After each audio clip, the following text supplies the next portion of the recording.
ভাঙড়ের বিধায়ক 293টা বিধায়কের নোংরামি অন্যায়কে ফাঁস করে দিচ্ছে।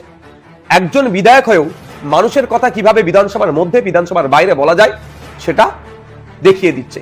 আজকে রাজ্যের মানুষ বিধায়কের মাইনে, ফোন খরচ থেকে শুরু করে কি করা অ্যাক্টিভিটি কি হওয়া দরকার সেটাও জানতে পারছে ভাঙড়ের একমাত্র বিধায়ক সংযুক্ত মোর্চা তথা আইএসএফ এর বিধায়কের জন্য।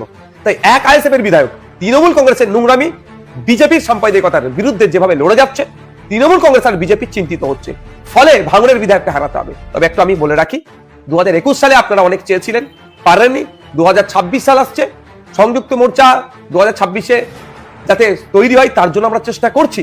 তারপরেও বলছি, আমরা এই বিগত 4.5 বছরে যা পারফরমেন্স করছি, রাজ্যের বিভিন্ন প্রান্ত থেকে ভাঙড় উপহার দেবে বিধানসভাকে। অর্থাৎ ডবল ডিজিটের বিধায়ক বিধানসভায় যাবে আইএসএফ এর পক্ষ থেকে। পারলে গণতান্ত্রিক প্রক্রিয়াতে লড়াই আসুন, আমরা আপনাদের চ্যালেঞ্জে গ্রহণ করছি।